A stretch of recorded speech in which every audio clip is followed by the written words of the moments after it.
Mesdames, Messieurs, bonjour et bienvenue à ce 13h. L'Union européenne va prolonger sa mission de formation au Mali jusqu'en 2016 et dans le cadre du 11e FED, elle va accroître son aide au Mali. Ce sont là quelques informations issues de la rencontre entre le président de la République, Ibrahim Boubacar Keïta, et le président du Conseil européen.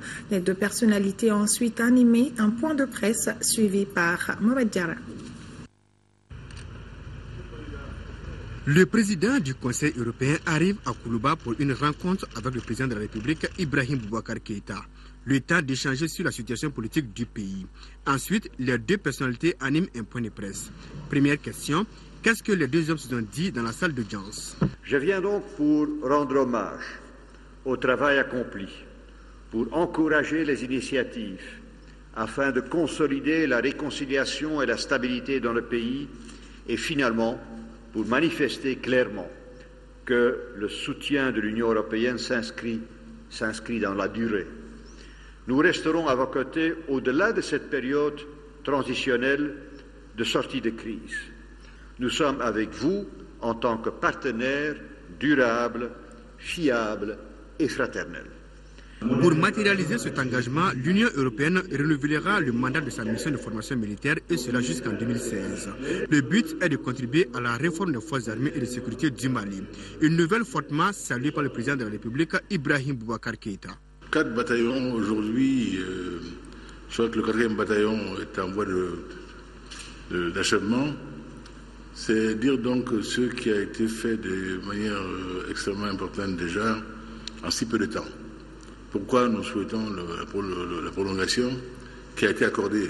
Et notre ami le président Van Rompuy vient de vous dire qu'on va aller jusqu'en 2016 et après on verra. Inch'Allah, comme on dit. Je pense que tout le monde sait, c'est presque un truisme de le dire, dans quel état était l'armée malienne lorsque le malheur nous est tombé dessus. Cette crise malienne était presque téléphonée. Tout le monde avait dit à satiété les menaces lourdes qui pesaient à nos frontières. Tout le monde avait dit à satiété les risques particuliers qui étaient dirigés sur le Mali, singulièrement le Nord Mali. Donc ce déferlement de troupes djihadistes, quelque part, était attendu. Au-dedans, je sais, je ne ferai pas un procès en dehors du tribunal, mais les faits sont là. L'armée malienne, sous-équipée, pas entraînée, n'a pas pu offrir la résistance souhaitable. La suite est connue, pour que je revienne dessus. Il était donc d'évidence qu'une armée digne de ce nom devait être mise en place. Tout le monde a parlé de reconstruction de l'armée malienne, c'est de cela qu'il s'agit. Et c'est bien le propos de nos amis européens et leur mérite que de l'avoir compris. Et sans tarder, ont mis en œuvre cette formation de l'UTM à Koulikoro, dont je disais tantôt que déjà les éléments formés là sont opérationnels dans le Nord Mali déjà. Pas de paix durable sans une assise économique et sociale solide. Telle est la conviction du président du Conseil européen. C'est pourquoi d'ailleurs, dans le cadre du 11e FED, l'Union européenne va accroître son aide budgétaire au Mali. On a mobilisé des fonds et dans le 10e programme de développement et dans le 11e programme de développement, des fonds pour un volume substantiel. C'est fait. Environ plus de 500 millions. En fait, si on fait le compte avec d'autres aides, on est dans le 10e programme, c'est 700 millions. Et pour le 11e programme, ce sera supérieur à ce qui était prévu initialement dans le 10e programme. Je crois qu'on est convenu des secteurs dans lesquels on travaillera ensemble, dont le secteur de la sécurité, de la justice, de l'état de droit. Van Rompuy a également invité le chef de l'État à prendre part au 4e sommet Union européenne-Afrique qui se tiendra les 2 et 3 avril prochains à Bruxelles. Le sommet se tient en effet à un moment de renouvellement de l'engagement européen avec l'Afrique. L'Union européenne contribue avec bientôt plus de 3000 hommes et femmes aux efforts de stabilisation dans 7 pays africains, ainsi qu'au renforcement des capacités africaines de gestion de crise et à la formation des forces de sécurité. Cet engagement dans le domaine sécuritaire va de pair avec l'engagement pour le développement économique et social. Chers amis, pourquoi n'ayons-nous pas dès lors à Bruxelles dans ce sommet qui va réunir l'Europe et l'Afrique? Nous nous y rendrons de bien belle façon et avec plaisir, car nous savons que là-bas seront envisagées les pistes de l'avenir de demain, qui feront encore plus fortement socle d'amitié à nos peuples, l'Europe et l'Afrique. C'est donc bien à nous, M. Van Rompuy, de vous remercier. Le président du Conseil européen a salué la vision du président Ibeka pour le Mali. Il s'agit par exemple de la lutte contre la corruption et le renforcement de la gouvernance sécuritaire. Parlant de la sécurité dans le Sahel, Ibeka dira que la création du G5 est une réponse à cette situation. Il s'agit selon lui pour les pays concernés de mutualiser leur politique sécuritaire pour faire du Sahel un espace de paix. Le président du Conseil européen a prononcé hier après-midi son discours devant l'Assemblée nationale. Dans son intervention, Herman Van Rompuy a salué les efforts réalisés par les Maliens pour le retour à l'ordre constitutionnel. Il a aussi renouvelé le soutien de l'Union européenne au Mali et fait part de la vision de son institution pour le renouveau du partenariat. Mamari Koné. Cette visite du président du Conseil européen à l'Assemblée nationale traduit la volonté de l'Union européenne à accompagner le Mali. Dans son discours de bienvenue, le président de l'Assemblée nationale, après une brève présentation de son institution, a salué l'appui de la communauté internationale pour la sortie des crises. Le Mali fait face à la nécessité de construire un État moderne dont l'épine dorsale sera une armée républicaine, une administration assainie et une justice intègre. Nous comptons sur la communauté internationale, singulièrement le Conseil européen, pour nous accompagner et nous aider à atteindre ces objectifs. Europe et Afrique pour un renouveau du partenariat. C'est autour de ces thèmes que le président du Conseil européen a articulé son intervention devant les élus de la nation. Occasion pour lui de se réjouir du retour de la paix au Mali. Je me réjouis que votre pays soit déterminé à poursuivre d'importantes réformes politiques et institutionnelles. Il faut rendre impossible la répétition des événements tragiques de 2012 et 2013. Cette Assemblée a un rôle crucial pour accompagner l'exécutif dans sa lutte contre la corruption, dans la consolidation démocratique et la politique de régionalisation. Sur les plans sécuritaires et humanitaires, il a salué les efforts consentis par le gouvernement malien avec le soutien de l'Union européenne. Le suivi de la conférence de Bruxelles du 15 mai 2013 offre à la communauté internationale le meilleur moyen d'appuyer les efforts du gouvernement et d'accompagner cette sortie de crise sous le pilotage de l'administration malienne. Je tiens à vous rappeler que l'Union européenne tient sa parole. L'intégralité des moyens promis par la Commission européenne a été engagée. De graves menaces à la paix et à la sécurité perdurent au nord de notre pays et dans la sous-région du Sahel, dira le président du Conseil européen. C'est pourquoi pour lui, il faut de nouvelles perspectives pour la jeunesse. Au vu de ces menaces, il est absolument nécessaire de réaliser des progrès rapides dans le cadre des pourparlers afin de rendre possible un dialogue inclusif avec les communautés du nord du Mali, bien sûr dans le respect des valeurs de la République et de l'intégrité territoriale. Je suis convaincu qu'il n'y a pas d'autre solution durable à la crise malienne qu'une solution malienne. Le président du Conseil européen a aussi salué le courage des États africains qui ont décidé d'intervenir dans les différents foyers de tension. Dans ces théâtres d'opération, dira-t-il, l'Union européenne a été aux côtés de ses alliés africains, plus précisément en RDC, en Somalie, au Tchad, au Sud-Soudan, au Mali et en République centrafricaine.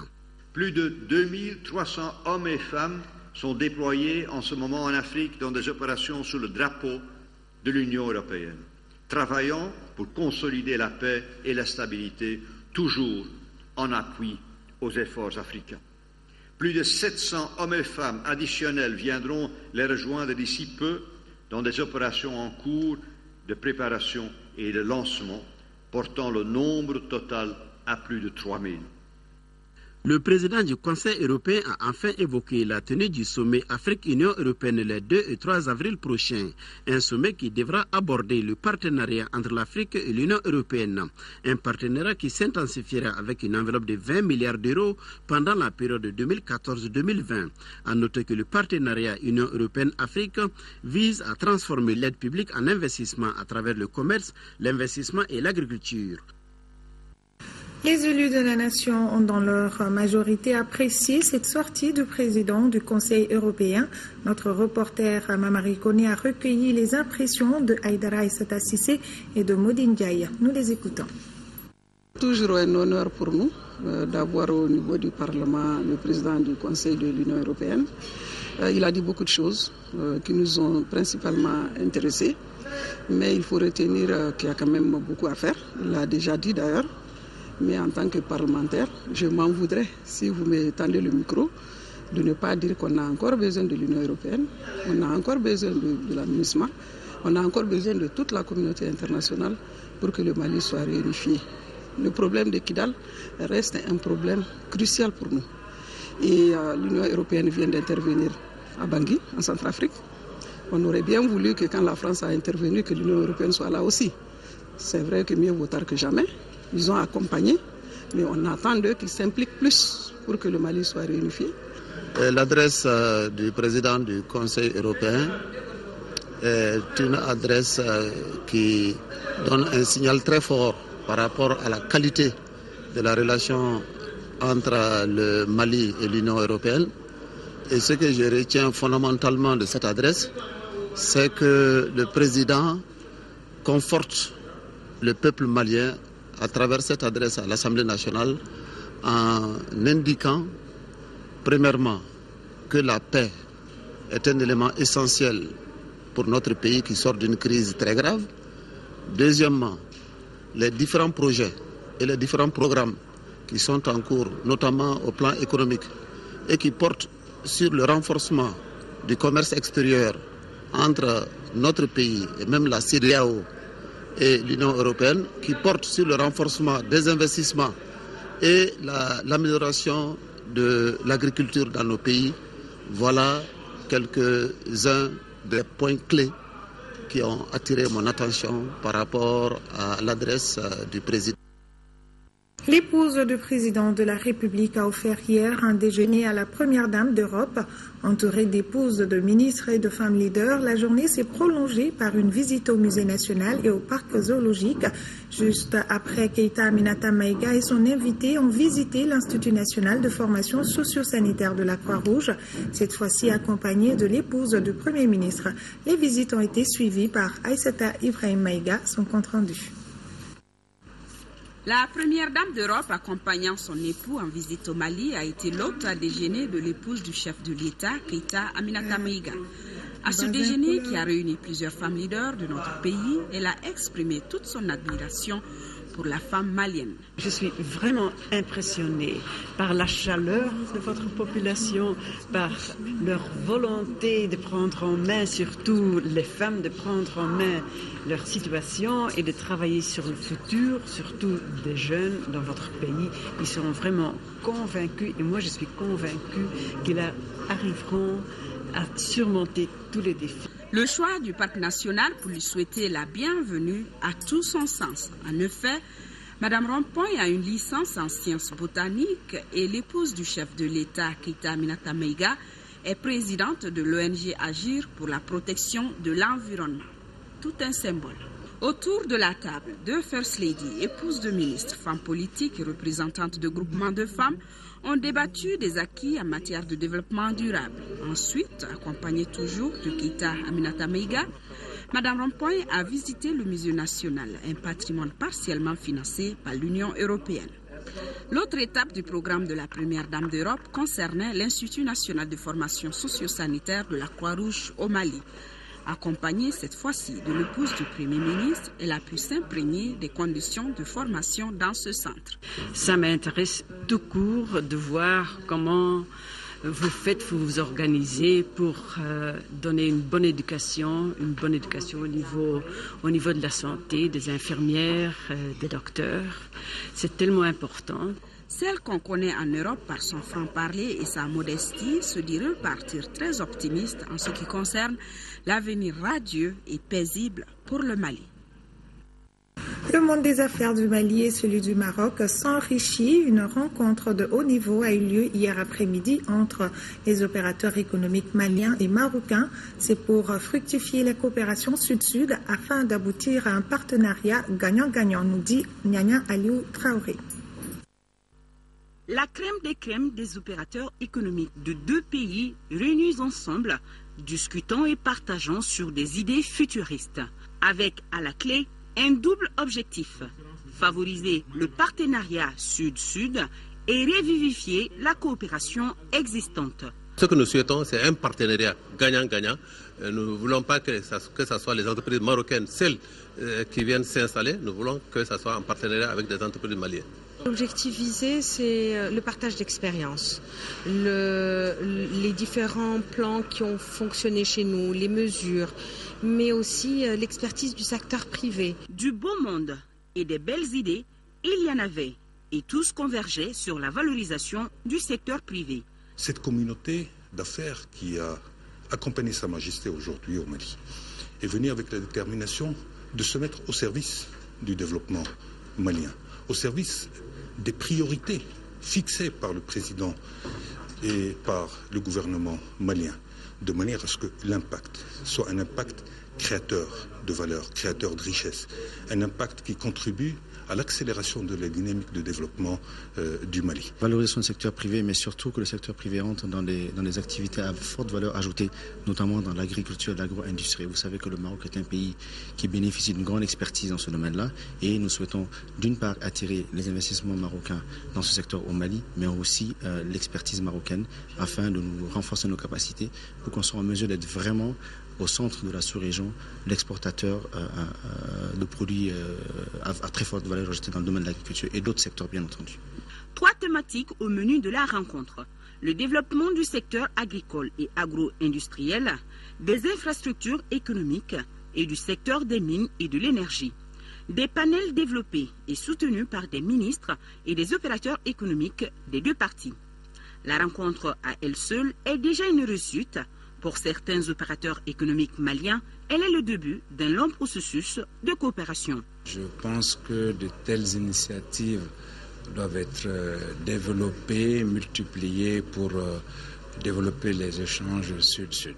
Notre attente par rapport à de telles rencontres qui va de deux volets. La première est de prendre d'abord le contact avec nos homologues marocains, de se connaître et ensuite de rouler le tapis des investissements qu'on a en main. La note finale de la réunion a été donnée par le ministre de l'Économie et des Finances. Madame Boiré Fili Sissoko n'a pas manqué de saluer une initiative qu'elle souhaite pérenne. La Banque de développement du Mali, BDM, la Banque internationale pour le Mali, BIM, et la Société des télécommunications du Mali sont des signes de la présence économique du royaume chérifien au Mali. À travers ces sociétés, d'importants investissements ont été opérés avec des retombées certaines pour notre économie. Visite de ces fleurons de la coopération entre le Maroc et le Mali avec Alousseni Touré. Avec 36 représentations au niveau national et 3 à l'extérieur, la Banque de développement du Mali peut se targuer d'avoir capitalisé au maximum les acquis de la présence dans son capital de la Banque marocaine pour le commerce extérieur. Aujourd'hui, la BMCE a un pourcentage de 27,38% dans le capital de la BDM.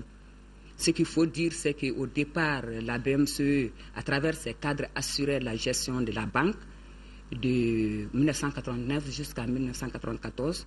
Et l'objectif de cette assistance était de former les cadres maliens pour pouvoir prendre la relève. Et cette relève a été assurée en 1994. De son côté, la Banque internationale pour le Mali est détenue à 51% par Attijari Wafa Bank. Même si l'arrivée de cette dernière dans le capital est plus récente, elle prétend jouer les premiers rôles. Il y a encore quelques années, on était pratiquement 5e dans le classement de ces banques qui sont au nombre de 13 au Mali.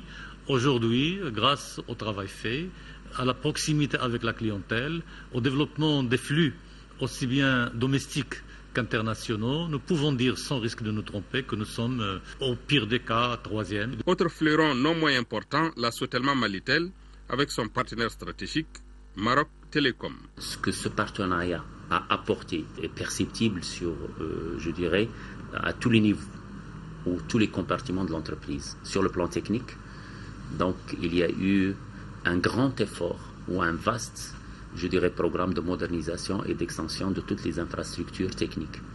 Le taux de couverture de la population est passé d'à peu près 17 à 20% en 2009 à peu près à 78% en fin 2013. Toutes ces sociétés ambitionnent de propager leurs actions tout en améliorant la qualité de leur offre, contribuant ainsi à rehausser l'intensité de cette coopération sud-sud si exemplaire. Sur un tout autre plan, la police en région de Sikasso, déterminée à vaincre le banditisme et l'escroquerie sous toutes ses formes, le commissariat du 1er arrondissement de Sikasso vient de donner la preuve en mettant hors d'état de nuire un escroc de grand chemin dans le village de Golokuna, à 15 km de Beleko, cercle de Djoila, nous dit Sekou Konati. Escroc de grand chemin, Lassine Danyogo, c'est son nom. Spécialisé dans la multiplication des billets de banque par des pratiques occultes de maraboutage. À ses victimes, il exhibait des quantités importantes de billets de banque pour aiguiser leur appétit avant de les soutirer des millions pour offrir en retour le milliard. Le dernier d'une longue liste, Tchéné Dan, ivoirien d'origine avec des attaches à Loulouni au Mali. 5 500 000 francs de mise pour 1 milliard de francs CFA attendus. Le poteau rose découvert, la victime saisit le commissariat du 1er arrondissement de Sikasso qui met en branle sa dynamique brigade de recherche avec à sa tête l'inspecteur Moussa Sangaré. La brigade de recherche s'est fait passer comme un client parce que l'escroc, Lassine Danyogo, avait son véhicule qui était garé dans une des garages ici à Sikasso, donc il s'est fait passer comme des clients. Téléphoniquement, nous l'avons appelé, il a accepté le principe de l'achat, donc il nous a même donné rendez-vous. Donc ça trouve qu'il a été déjà localisé. Donc la brigade de recherche immédiatement s'est rendue sur le lieu avec l'aide de nos collègues du préfet qui se trouve à Golokuna, à Beleko, nous avons mis la main sur l'intéressé. Une nouvelle forme de banditisme qui interpelle la vigilance de chacun. C'est toujours l'attrait du gain facile qui a eu raison des deux, et de la victime et de l'auteur. Ce que je vais demander aux gens, quelqu'un qui peut multiplier 5 millions pour avoir 10 milliards, mais beaucoup de plus que ça, mais s'il pouvait le faire, mais il n'avait pas besoin d'avoir des victimes comme ça. Il faut que les gens prennent du recul par rapport à ces opérations. Ce qui m'honore aujourd'hui, c'est l'activité menée par les éléments du commissariat du 1er arrondissement. Lassine Danyogo ici, avec un ensemble de biens saisis, sera entendu par la justice avant d'être situé sur son sort. Voilà, tout de suite, vous pourrez suivre sur nos antennes en direct la signature de quelques conventions entre le Mali et le Maroc. Fin de ce journal. Merci à vous de l'avoir suivi. Dey Sissoko vous donne rendez-vous pour les éditions du soir. D'ici là, prenez soin de vous et des autres et bon après-midi à tous.